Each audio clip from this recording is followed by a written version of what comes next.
Eduardo Robinson es un reconocido economista de la provincia. Es consultor de empresas y hasta tiene su propia consultora de economía y finanzas. Además, es profesor universitario. Bueno, bienvenido Eduardo. Muchas gracias por sumarte a este ciclo de entrevistas. Estamos estrenando con vos un nuevo lugar, IP, que es un coworking que queda en Camino de Sirga y Alfredo Rossi. Muy contentos de este nuevo lugar y muy contentos de poder estar conversando con vos. No, por favor, el gusto es mío, Inés. Muchísimas gracias por la invitación. Lo mejor para el programa, para ustedes, para todo el equipo, así que el gusto es mío. Bueno, gracias. Hemos pensado un montón de preguntas. La primera que se me ocurría como disparador de la cuestión económica es, sabemos, digamos, todos somos conscientes que la Argentina vive una crisis y en este momento en particular la cosa está como peor, pero encontramos una dicotomía entre una realidad donde a muchas personas nos cuesta llegar a fin de mes o el porcentaje de personas que están en la pobreza sigue aumentando, pero que sin embargo vemos los boliches, los bares y los lugares de consumo llenos. ¿Cómo explicarías esa dicotomía? Bueno, que estén, digamos, llenos los bares, los boliches, es un síntoma de consumo de muy corto plazo y un consumo relativamente, muy entre comillas, digamos, no un consumo que tiene que ver, digamos, con lo cotidiano. Es un consumo muy puntual y bueno, la gente por ahí dice, me privo de algunas cosas, pero por ahí no voy a resignar aspectos de diversión, por ejemplo, ¿no? Con lo cual, y además, perdón, en un segmento también muy puntual también de lo que es el mercado, un nicho de mercado muy puntual, ¿no? Pero en general lo que vos marcás es que la Argentina está con un nivel de pobreza muy elevado desde hace ya bastante tiempo. Estamos en orden del 42-45% según el INDEC, pero dependiendo de muchos aspectos uno puede suponer que la pobreza es un poco más elevada porque eso es la parte estadística. Pero cuando vos ves la calidad de acceso a bienes y servicios, más allá de los números, estamos viendo una situación muy compleja y por supuesto, la radiografía, si se quiere, socioeconómica de la Argentina no es de las mejores, pese a que es un país que ha tenido muy importantes ciclos, llamarle así, de precios internacionales muy elevados. Sin embargo, no hemos podido capitalizar esos precios internacionales que para una economía como la nuestra, si bien tiene una marcada inestabilidad, es una economía que cuando suben los precios internacionales en general siempre ha mejorado todo el aspecto interno, ha subido el Producto Bruto Interno, después uno puede debatir la parte de la redistribución del ingreso, pero en general hemos tenido ciclos muy favorables que me parece que no hemos podido capitalizar o hemos desaprovechado esas oportunidades que se nos han ido dando a lo largo de, yo te diría, de los últimos 20 años, ¿no? Y hoy el cuadro es complejo, entonces esa dicotomía tiene que ver primero con aspectos muy puntuales, donde vos ves, un segmento de mercado que está en un nicho de mercado, si vos querés, pero la situación general de lo que tiene que ver con la calidad de acceso a bienes y servicios está muy deteriorada y eso es muy complicado porque no se ha generado calidad y cantidad de puestos de trabajo en determinados sectores de la sociedad. Interesante lo último que mencionás, porque un poco traía ese disparador pensando en Gerchunov y en Liach cuando hablan del ciclo de la ilusión y el desencanto, y en particular cuando hablan de una clase media argentina que tiene una expectativa de consumo que está por arriba en términos agregados de nuestra capacidad productiva. La primera pregunta sobre eso es si estás de acuerdo con eso y si estás de acuerdo, ¿cómo lo explicarías, digamos, para el resto de lo que estamos hablando? Sí, digamos. Estoy de acuerdo. La Argentina lo que pasa es que tiene, llamémosle así, una clase media de las más importantes de América Latina. Históricamente la ha tenido. Una clase media potente, con mucha iniciativa, con un sector privado muy robusto, con niveles educativos que han sido los mejores de América Latina en los últimos, estoy hablando de los últimos 40 años, pero que eso se ha ido lamentablemente deteriorando. Entonces es como que otros países han recuperado, han podido progresar en ese sentido, mientras que la Argentina ha ido deteriorándose. Entonces es como que ha ido perdiendo esa posición, llamarle así. Hoy la clase media argentina está muy amenazada, la pobreza, como recién conversábamos, ha crecido, los niveles de indigencia lamentablemente también han crecido. Y se ha ido deteriorando muchísimo también el nivel de educación que tenemos en la Argentina. Entonces, estos factores que se han ido dando, confluyendo, precisamente nos terminan posicionando en esto que estamos conversando. Una pérdida, llamémosle así, de una clase, llamémosle así, media que se ha debilitado muchísimo y factores educativos que lamentablemente hemos ido perdiendo terreno. Y eso ha complicado muchísimo y complica mucho el cuadro social hacia adelante, porque los problemas económicos más o menos se pueden resolver. Los problemas sociales llevan mucho más tiempo resolverlos y precisamente si nosotros no tenemos una calidad, llamémosle así, capital social importante, ninguna economía puede progresar, ninguna economía puede ser optimista con respecto al mediano plazo. Y eso es, desde mi punto de vista, lo más preocupante que hoy tenemos. Una economía que, como te digo, podés resolverlo, podés estabilizarla algo a la economía, pero el problema es si vos tenés el capital social como para dar un salto al desarrollo económico, no al crecimiento económico. Al desarrollo. Exactamente, porque hay una diferencia, ¿no? La economía puede crecer, pero el país puede no desarrollarse. ¿Por qué? Bueno, porque faltan otros aspectos, faltan aspectos educativos, infraestructura social, como salud, educación, cuestiones que tienen que ver con acceso a bienes y servicios básicos de la población. Entonces, una cosa es crecer y otra cosa es desarrollarse. A mí me parece que ese desencanto del que hablan estos autores, estos economistas, me parece que, bueno, el desencanto ese es porque alguna vez conocimos una clase media robusta, pujante, y hoy no la estamos viendo de esa manera. Nombrabas recién ahí la infraestructura de los servicios básicos del Estado, ¿no? Y una gran conversación que estamos teniendo por estos momentos relacionados con el déficit del que sufre la Argentina es el hecho de que, no sé si todo o gran parte, pero un pedazo importante del gasto público se va en subsidios energéticos. O donde hay una Argentina o una sociedad argentina que no está dispuesta a pagar lo que paga el resto de Latinoamérica en esos servicios, en luz, en gas y demás.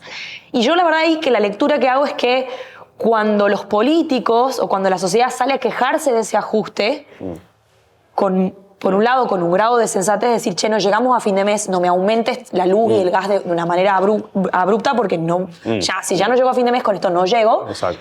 Pero también con cierta, diría yo, irresponsabilidad, porque no nos hacemos cargo que gran parte del Estado se va ahí y que ese ajuste medio que lo tenemos que afrontar entre todos como sociedad. ¿Qué opinas sobre eso, digamos? ¿Te parece poco responsable quejarse del ajuste como así nomás? Bueno, yo creo que está bien enfocado lo que vos estás planteando respecto de, entre comillas, las quejas sociales que tenemos respecto de los incrementos que van a venir en tarifas de servicios públicos, etcétera, pero hemos estado pagando precios totalmente distorsionados. Y el problema es que mucha gente no lo entiende y nos cuesta entenderlo. Yo también me sumo, nos cuesta entenderlo. Pero todos los servicios, la electricidad, el gas, el agua, son servicios públicos, pero digamos, no son gratuitos. Esto es lo que nosotros tenemos que entender. Porque cuesta la generación de energía, cuesta el transporte de la energía y cuesta la distribución de la energía. Así también el agua, así también el gas. O sea, no es que uno tenga, digamos, esos servicios de manera gratuita porque los provee el Estado. No es así. Hay que hacer todo, los costos o los precios de las tarifas de servicios públicos tienen que reflejar los costos precisamente. Y en la Argentina, como eso se ha subsidiado de manera casi constante, entonces muchos sectores de la sociedad como que se han acostumbrado a pagar ese tipo de servicios relativamente bajos, pero son los problemas que nosotros tenemos. Por ejemplo, en la provincia de Tucumán, donde ya, digamos, el verano ya de manera muy, te diría, frecuente se superan los 40 grados de temperatura y por supuesto la gente usa la refrigeración, etcétera, pero la usa a veces de manera, bueno, no teniendo en cuenta los costos. Entonces, pensamos que eso, bueno, no, dice un uso racional de la energía. Bueno, precisamente el uso racional de la energía tiene que ver precisamente con que la gente hace un uso intensivo de algo que le resulta relativamente barato. Claro. ¿Por qué? Porque no está reflejando el verdadero costo que tiene eso. Entonces, cuando eso está subsidiado, y el problema es que lo subsidiamos entre todos, el problema es que no está reflejando el verdadero costo que tiene ese consumo. Cuando vos vas a comer algo, bueno, vas a pagar lo que cuesta ese producto. Acá pasa algo similar. Y nos hemos acostumbrado en la Argentina a tener ese tipo, digamos, de subsidios que lamentablemente fueron creciendo con el correr de los años y hoy estamos en una situación en la cual, desde el punto de vista fiscal, la Argentina, vos sabés, tiene en su núcleo de problemas macroeconómicos un desequilibrio fiscal muy importante que no lo puede financiar. Sí. Gastamos más de lo que producimos. Claro, gastamos más de lo que podemos pagar. Entonces, cuando nosotros gastamos más de lo que podemos pagar, cuando hay que reducir esos subsidios, es donde nosotros nos encontramos con el problema de que, bueno, tengo que pagarlo yo, pero si no lo pagamos con la tarifa, lo pagamos a través de la inflación. Es decir, eso lo terminamos pagando todos a través de lo que se llama el impuesto inflacionario, porque el gobierno tiene que recurrir a la emisión de moneda para poder subsidiar esos servicios. Entonces, lo que no pagamos más por las tarifas de servicio lo terminamos pagando mucho más en todos los otros bienes y servicios, en la carne, en los lácteos, en todo lo que uno consume. Y entonces eso termina también siendo muy oneroso para toda la sociedad. No es que es gratuito, de alguna manera lo terminamos pagando. O por acá o con la inflación. Entonces, esto es lo que tenemos que tener en cuenta. Entonces, muchas veces nos enojamos, como vos decís, decir, ¿cómo puede llegar a mi casa es la tarifa tan elevada de la luz o del gas? Perfecto. En algunos casos sí hay errores de las empresas, que en muchos casos cobran muy mal porque hacen una pésima lectura de los medidores.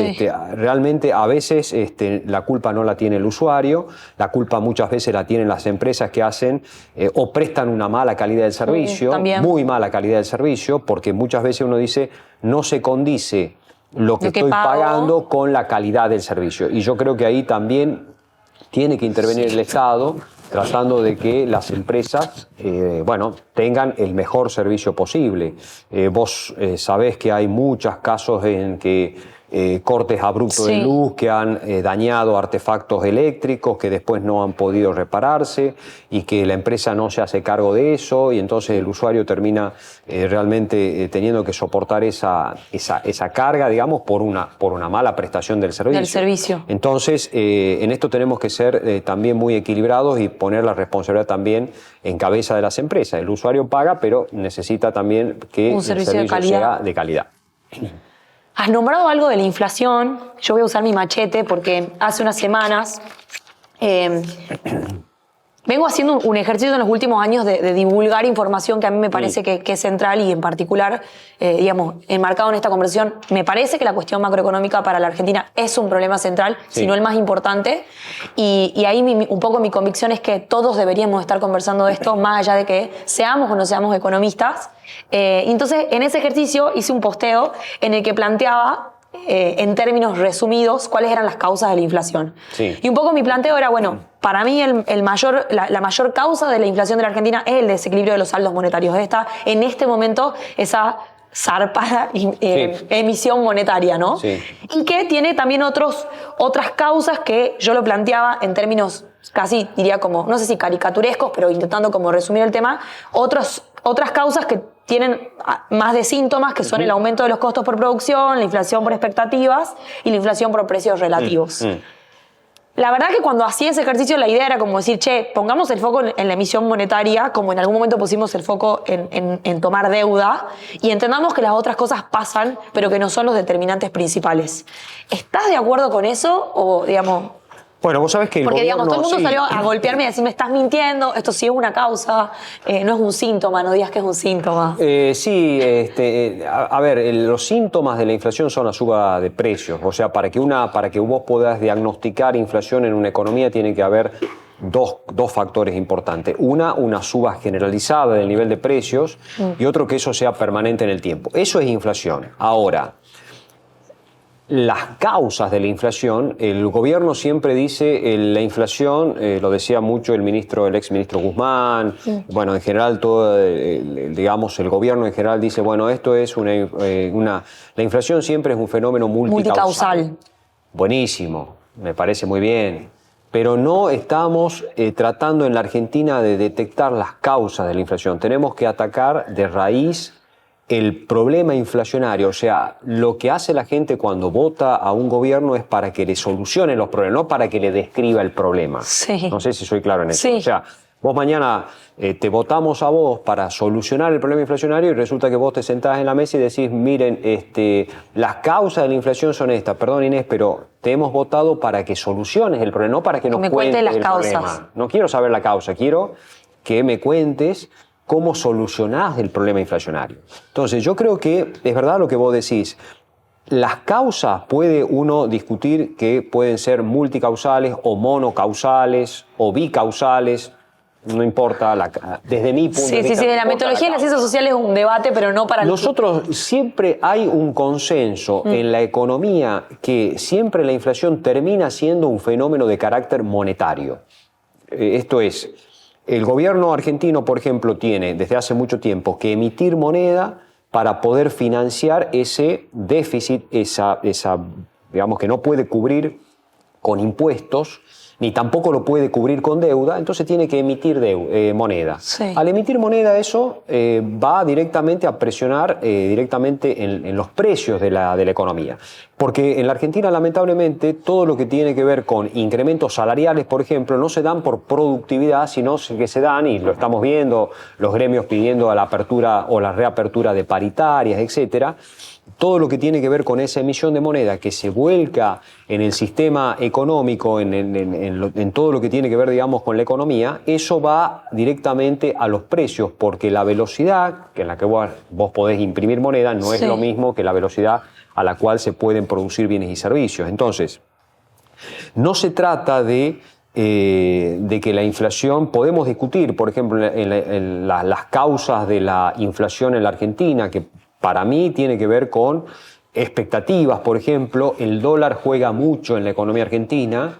Las expectativas de devaluación hacen que los agentes económicos incorporen comportamientos muy preventivos. Entonces eso es lo que se llama especulación. Si vos sos comerciante y vendés productos importados, decís, bueno, ¿a qué precio voy a tener que reponer la mercadería cuando vengan esas devaluaciones? Claro, exactamente. O si viene una devaluación, ¿cómo me cubro con eso? Por supuesto que hay comportamientos especulativos, por supuesto que hay aspectos que tienen que ver con la producción. La Argentina es una economía que la producción está relativamente estancada. Entonces, esas pueden ser un poco las causas y uno puede debatir si cuánto pesa esa causa, cuánto no. Pero en el fondo siempre termina siendo un aspecto monetario, un desequilibrio, como bien decías vos. En el mercado monetario hay más oferta de dinero que demanda de dinero y ese desequilibrio monetario hace que los precios suban. El gobierno lo que tiene que tratar de hacer, y desde mi punto de vista ojalá que lo pueda hacer al menos en su última parte de la gestión, pero por ahora no, desde diciembre del año 2019 hasta acá no ha puesto sobre la mesa un programa de estabilización de la economía, un programa para poder explicarle a los agentes económicos cómo va a reducir la tasa de inflación. Eso es un programa de estabilización coherente, consistente, que tiene que ver con lo fiscal, con lo monetario, que tiene que ver con la política de ingresos, con la política de tipo de cambio. Entonces, si eso vos nos lo explicás de manera consistente, robusta, con un buen equipo económico, bueno, la gente no cree. Y tenemos este comportamiento, bueno, más allá de la cuarentena, de la pandemia, que por supuesto ha sido algo totalmente imprevisto y que los distintos países se han acomodado como han podido y estamos viendo ese rebrote inflacionario a nivel mundial precisamente por la pandemia, pero yo creo que la Argentina tampoco, el gobierno argentino tampoco puso sobre la mesa un programa, como te digo, de estabilización para encauzar expectativas, ¿no? La falta de un plan de estabilización. Exacto. Se nos ha pasado muy rápido el tiempo, pero tengo 2 conjuntos de preguntas más para hacerte. El primero tiene que ver con Tucumán y el segundo con el programa en sí. Y sobre Tucumán, digamos, lo poco que yo he ido entendiendo en este tiempo, como para tirar algunas estadísticas, es de un Tucumán donde en los últimos 10 años el empleo privado decrece, el empleo público crece, somos muy contracíclicos somos muy procíclicos con la economía de la Argentina, digamos, si al país le va mal, a Tucumán le va mal, e incluso peor. Y nos caracterizamos por tener un gobierno que invierte muy poco en infraestructura, ¿no? Por tirar algunos datos, ¿cómo describirías vos el principal desafío económico de Tucumán?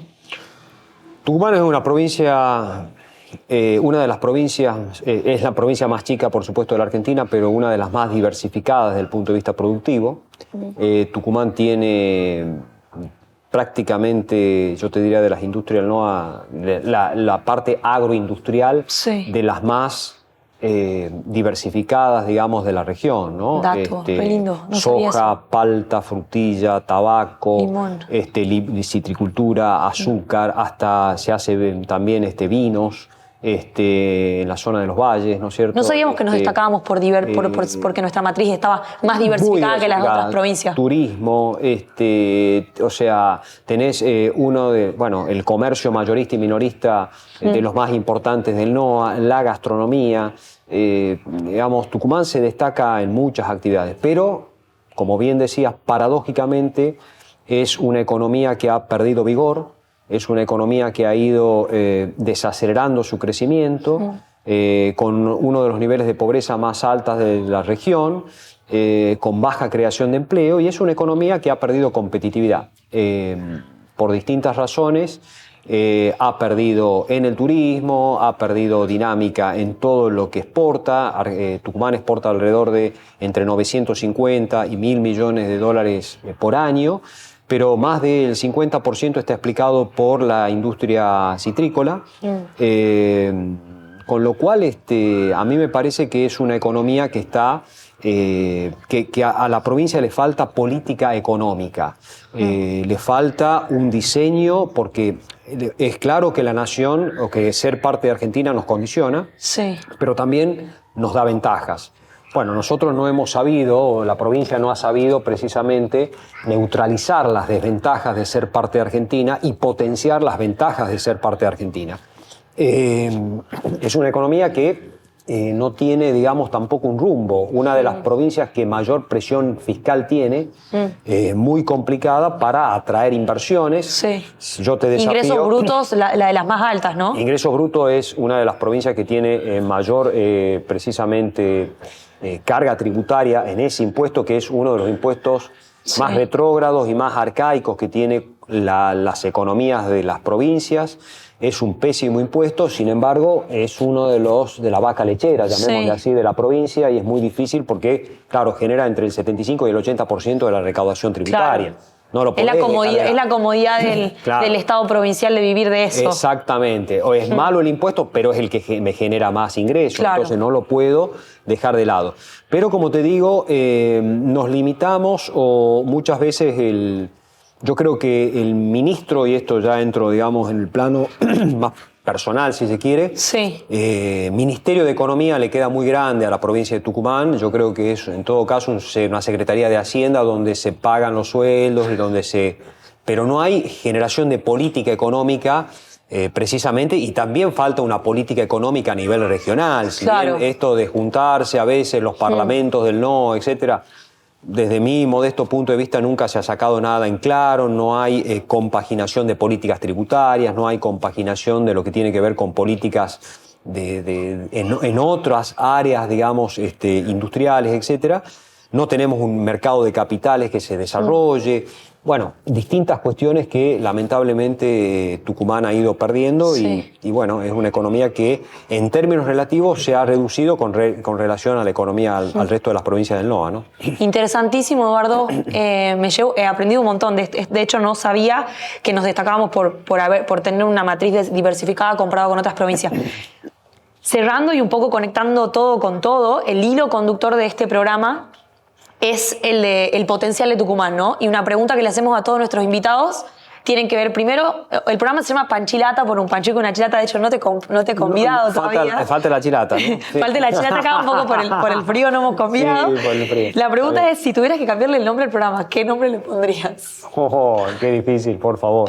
Puede ser otra comida, puede ser una canción. Sí, yo por más que por la parte gastronómica, la verdad no ahí tengo muy poca imaginación, pero me gusta digamos esta compaginación. Además son dos cosas que nos caracterizan mucho a los tucumanos, como estamos viendo acá el panchuqui, por supuesto la chilata, que creo que es, no sé si existe en otras provincias la chilata, creo que vas a otra parte, pedís la chilata y no sabe qué están pidiendo, pero la verdad que bueno, primero me he sentido muy cómodo, pero yo creo que el programa está muy bien enfocado, por lo que charlábamos además, digamos, fuera de cámara también, de lo que busca el programa y de lo que está buscando.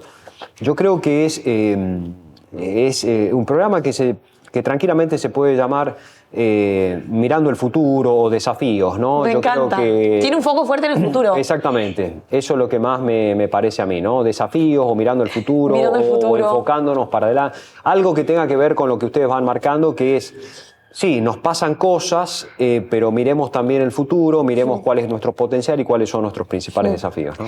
¿Qué es lo que más te enorgullece de Tucumán? De Tucumán, su historia, su gente, la forma, digamos, en que muchas veces los tucumanos hemos salido adelante, históricamente. No ha sido fácil la historia de la provincia, productiva, siempre ha tenido muchos desafíos por delante. Y eso es lo que más me enorgullece de la provincia, que es una provincia que ha sabido ser muy resiliente en muchos temas y en muchas cosas. La resiliencia tucumana. Exactamente, yo creo que es la gente en Tucumán, el habitante de Tucumán, siempre, en general, es una persona optimista también, ¿no? Nos gusta mirar el futuro con mucho optimismo. Creo que es así. La última pregunta, si mañana viniera un genio o una genia y te concede un deseo para Tucumán, ¿qué le pedirías? Que vivamos mejor, que tengamos más acceso a calidad de vida, que podamos estar más orgullosos de la provincia, que generemos puestos de trabajo, muchos puestos de trabajo, que generemos mejor calidad educativa y que no perdamos nunca la historia que nos marcó, que no perdamos nunca el rumbo de haber sido, bueno, prácticamente la cuna de la Constitución Nacional, ¿no? Hemos tenido, digamos, personajes de la historia y bueno, mucha gente que nos ha marcado, que no perdamos eso, ¿no?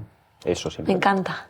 Bueno, muchas gracias, Eduardo. Por favor, el gusto es mío, Inés, un gusto. Tenemos un regalo para vos por haberte acercado hasta acá, pero mirá, por haber dedicado tu tiempo, un regalo de la Produ. Pero mirá lo que es esto. ¿Se puede abrir? Se puede abrir, es para que lo abras. Favor. Sí. Bueno, muchísimas gracias. La verdad que, bueno, mirá lo que es esto, increíble. Muy lindo, ¿eh? Muy bueno. El lema del grupo es Soñando Tucumán para transformarlo. Bueno. Así que ahí va el logo de tu consultora. Mirá vos, qué lindo, impresionante. Muchísimas gracias, la verdad, un regalón espectacular, porque no me lo esperaba además. Bueno, acá lo que conversábamos, ¿no? Soñando Tucumán para transformarlo, ¿eh? Buenísimo, la verdad, me encanta. Muchísimas gracias por la invitación, la verdad me he sentido muy a gusto y me llevo, mirá este regalo, el mate con el logo de la consultora, la verdad, impresionante. Muchísimas gracias. Un aplauso para Eduardo. Bueno, muchas gracias. No, a ustedes, por favor, el gusto es mío. Muchas gracias.